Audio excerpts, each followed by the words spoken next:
to the Gray Matter podcast. I'm Bobbi. And I'm Kay. And you may notice that we have a new name, and that's because there's apparently like 15,000 other gray area podcasts. So the SEO on that is not very good, so we changed it. But today we're talking about the new documentary from Netflix on Aaron Hernandez. Yeah. It just released, I want to say yesterday or 2 days ago, so it's brand spanking new. And we're just going to dive into it. So we're going to begin with episode 1. And it just basically, the episode opens with an overview of kind of what all the events that transpired. And then they dive directly into Aaron's, like his childhood and just how he was as a kid. And okay, but before we get started, yeah, can I just say, like, the intro song sounded like, "When Will You Wish Upon a Star?" It did. It was so creepy. Yeah, because it sounded like that, but then it had like this like eeriness behind it. I listened to it the first episode, and then after the second, I just want to get to like the content. But yeah, it was weird. Yeah, it was. It was very weird. So they go into how Aaron was a very kind of like happy-go-lucky kid. He was always smiling, always trying to make people laugh. But he kind of was in the shadow of his father. So Aaron grew up in Bristol, Connecticut, and in Bristol, football is very big there, and his dad in the 70s was a big football star. And for those that don't know who Aaron Hernandez is... Yes, Aaron Hernandez is a former football player for the New England Patriots. He also played for the Florida Gators, and he was like a very, very good player. Yeah, like... highly coveted. Not just good, he was like extraordinarily good. Yes, very much so. So it makes the whole situation sad because he was a really good talent. And he'd always had it since he was a kid. But going back, his dad was known by the entire town and as the king. He was known as the king. Yeah, the king. And everybody respected him. Like, his dad was nothing to play with. Absolutely not. And as soon as they brought up the fact that his dad was known about the town and everyone respected him, I figured, I was like, there's something going on there. Yeah. Well, let's circle back, because when the documentary first came on, if you don't know the story behind Aaron Hernandez, you're kind of like thrown off, because it starts with a scene from the courtroom. Yeah. And it's talking about this young guy who was running along a path, and he saw this dead body. Yeah. And this dead body belonged to Odin Lloyd. Yeah. And they were connecting it to Aaron Hernandez. That was like the scuttlebutt. But they hadn't really made any real connections, but his name came up. Yes. And then it starts going into his upbringing and who he was as a person. And so the interesting thing about, I think, the background that they give us on Aaron is that you kind of, you sympathize with him, because you start to see little seeds of things being planted that would make, that could eventually grow into something a little bit problematic. Yeah, well, first of all, his mom was crazy. The mama had a lot of issues going on. Well, first of all, we learned that the dad was abusive. Extremely. Okay, so they have two sons, the mom and the dad. They have two sons, Aaron and his brother DJ, and they stay together. Which most couples back then, even if abuse was a part of the relationship, they stay together. You know, the wife just stays because one thing about it is you stay because where else are you gonna go? Yeah. You know, not that was right, but that was like a lot of their take on it. She stayed in this abusive relationship, but it wasn't just verbally abusive, it was physically abusive. Like, the one DJ references in his book, because he did a book about their family, which focused on Aaron and kind of how he came to be. He talked about one night the daddy came home drunk, and the mama kind of, confronted him about it, and she hit him with her phone. I think she hit him with her phone. Yeah. And then he bashed her head into the sink. Yeah. Till she was knocked unconscious. Now, who stays behind that? But you know what? She was being abused. Yeah. She was being abused. And so Aaron was in a household that was like this, but he revered his dad. Yeah. I think he definitely, knew that these bad things were happening, but I think because of football and because of the role that his dad played in his football career, and because in everything and him growing up, I think that kind of not made him overlook things, but he definitely still, admired his father for what he did. And so they kind of, in the first episode, they do a lot of bouncing back and forth. So we get all the background information on Aaron. Yeah. In high school, he's this star athlete. Everyone really enjoys being around him and everything. And he has a gorgeous smile. Yes. He had dimples for days. Dimples, he's just this very very attractive, all-American football player guy. Yeah. And so they bounce forward in time to him being on trial and them kind of going through the topical part of the trial. And while he is on trial for the murder of Odin Lloyd, he's also, either just coming down or is, still riding the high of being on the Patriots, and the Patriots being this unstoppable team. And a big part of that is because of Aaron Hernandez. Yes. Well, Belichick and Brady, but then Brady, we gotta. He was in the process. He was in the system. So, but the funny part about it was he signed his contract with the Patriots a month after Odin Lloyd was killed. Yeah. So it's all of this stuff is going on, and they go into it in episode 2 and 3, more of the weeds of it, but what we know in episode 1 is that he's on the Patriots, and then he's also about to go on trial. Yeah.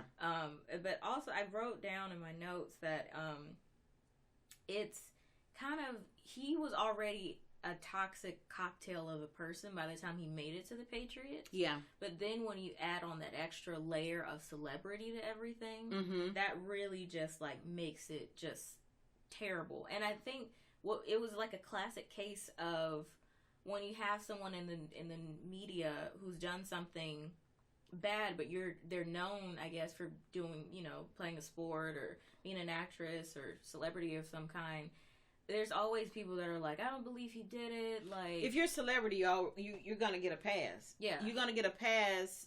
You're gonna be innocent before found guilty by the masses, especially.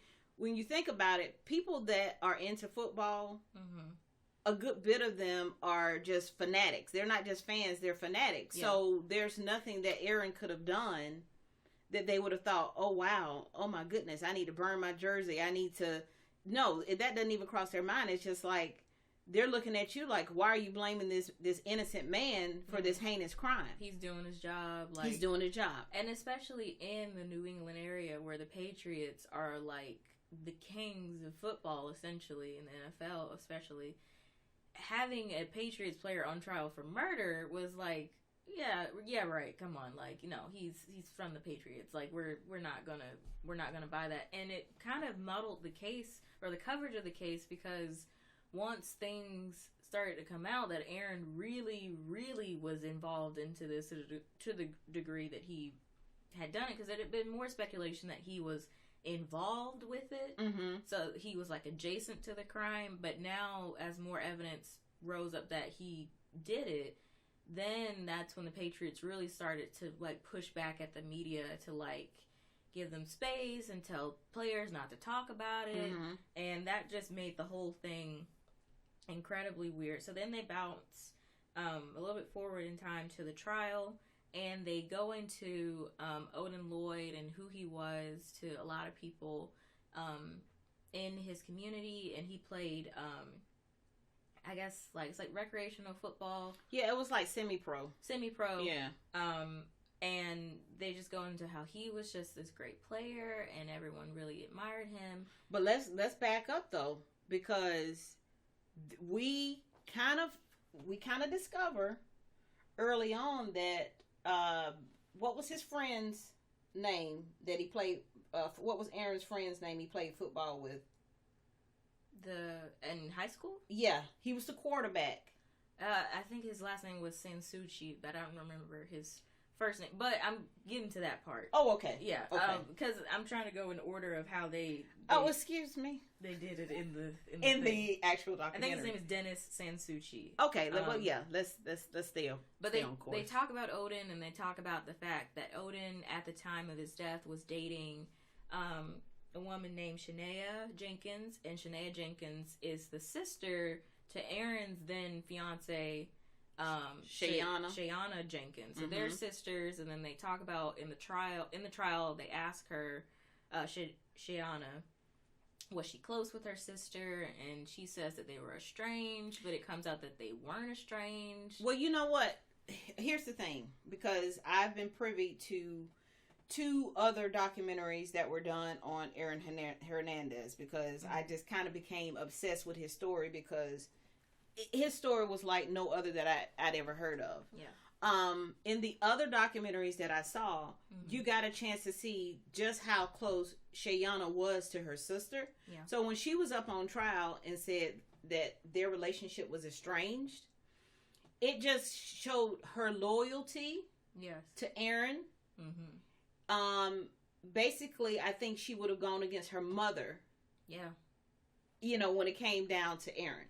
Loyalty was a big running theme in this whole with thing. With everybody. And it wasn't just Shayana. Then it comes out that his cousin, Tanya Singleton, she had breast cancer, and she basically, we find out later, Aaron eventually goes to live with her, and becomes like kind of a mother to... Can we talk about why he went, or is that in the second? That's in the second episode. Okay, well, we'll wait. Because I really want to talk about it. Yeah. Okay. But it's revealed that she, you know, when she's asked to go on trial, she doesn't speak anything against Aaron, and so she's held in contempt of court. She was very loyal, and she had breast cancer. I just said that. Oh, okay. Sorry. She had breast cancer, so she's going through all that, and so they do it in a way where they reveal all these players in this big thing, and how they're all connected to Aaron.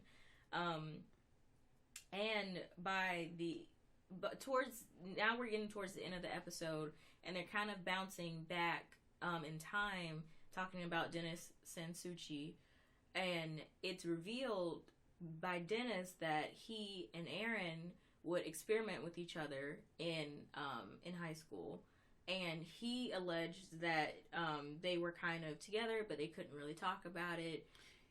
Yeah, and that I knew right away before it was okay. Like, even if I hadn't seen the other 2 documentaries, if I just saw this one, when I saw his quarterback friend, is it Sansucci? I want to say Sansucci. When I saw his quarterback friend and he referenced Aaron's dimples, like you know, that was weird, because I knew right away. I was like, okay, there's something going on between the 2 of them, even before he said, you know, we had sexual activity. Even at the beginning of it, because I noticed that the way that he was talking about him, the way that the quarterback was talking about him, is almost like he revered Aaron. I was just thinking that. Yeah. I was like, either he's stuck in the past of him, which could have been, because he was saying, like, you know, the quarterback and the tight end, like the 2 most dominant players on the team. I'm like, I think it was a combination of both. He revered him, and you know, some people get stuck in the past and old memories, because those were some of the best memories of their life. You know, so I think that they plant that seed in the documentary that after all the things that Aaron has done, he was allegedly like this very closeted, you know, gay man or bisexual man. Yeah, and the little quarterback guy said, "Hey, I wasn't the only one." Yeah. He said, I was a small piece of Aaron's sexual activity. Yeah. So Aaron, but we do know that the quarterback's dad and Aaron's dad, they were friends, and they hated homosexuality. Yeah, they were extremely homophobic. Right. When Aaron's dad made it very clear that he didn't want to see that. He didn't want to have anything, his kids have nothing to do with it. Yeah. So. And even when they go, when they cut back to, I guess, more present times when Aaron is in jail on the phone, when it comes up, anyone that's, gay or, very, flamboyant and feminine, he gets angry. He gets angry, but you know what? I've learned in my life that's a telltale sign when someone is suppressing, their sexuality. Yeah. When if you're on the phone with somebody and you're talking about, that's ridiculous, these, people, these guys walking around here, with tight pants on and twisting and all of that stuff. Why are you talking about that? Yeah, if it has nothing to do with you, why are you talking about that? So that was a telltale sign, because he talked about it with almost everybody he had jail conversations with. Like when he was even on the phone with his fiance. Yeah, he was calling the people that I guess in the wing of the jail who are transgender, calling them things, and she's like, "Why are you talking about them like that? They're people." And he said something to his mom about him too. Yeah, and she was just like, "Well, that's how they are." Right. It's not, everyone in his life was like, "Why are you making a big deal about it?" But that's always the giveaway. That's a nugget to life. And you always know. So they bring in once this they start talking about Aaron's sexuality. They bring in one of his former teammates.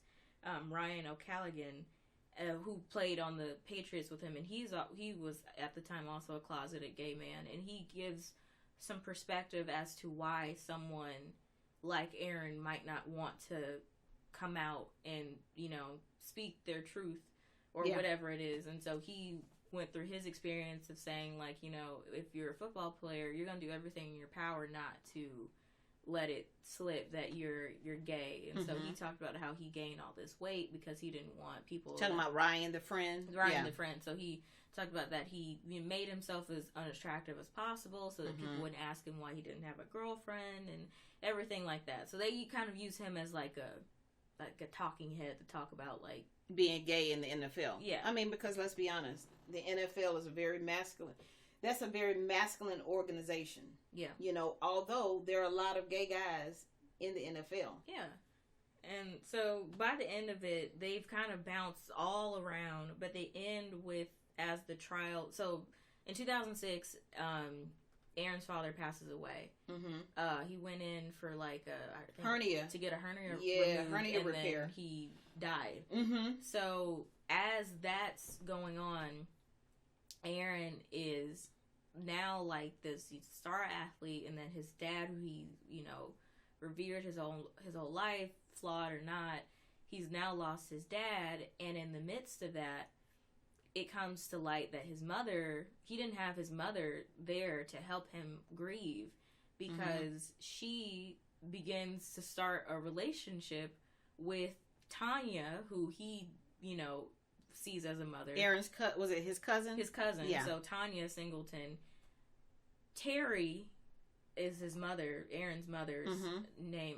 She begins a relationship with Tanya's husband. Right. And so the quarterback's dad, I don't remember his name, but he says at that age you see another man, after your father's passed away, making bacon in his underwear. Yeah. That's in a your problem. house. That's a in problem. your father's bed. That's an issue. That's a problem. Yeah. So around that time is when Aaron starts to get offers. At 14, he committed to UConn. Yeah, because his dad had played, his brother had played. Yeah. And so the next logical step was that he would play there. But once his dad passed away and, his mom started an affair with his cousin's husband, he went down to the University of Florida and he committed there. Well, this was when he left his mom's house, when the mom started sleeping with the cousin's husband, this was a very pivotal point in Aaron's life, I believe. Well, first of all, the first pivotal point was his dad dying. Yeah. Because even though I believe if Aaron was given the right to live his life as a gay man and be out with it, he would have been probably in a much healthier mindset. Yeah. Even though his dad was against homosexuality, he still respected his dad. Yeah. And his dad had a way of keeping him on course in life. So when his dad went away, he didn't have that. He didn't have anybody. He didn't have his mom. And then when his mom started sleeping with this other guy, the next pivotal point in his life was him moving from his mom's house to Tanya's house. Yeah. And at Tanya's house, at the mom and dad's house, he was structured. Yeah. But at Tanya's house, Tanya let him drink, smoke. He was around all kinds of street people, partying and stuff. So that was the kind of the beginning of the transition for him. And at the end of the episode, they mentioned that in addition to Odin Lloyd, Aaron Hernandez was also involved in a double homicide before Odin Lloyd.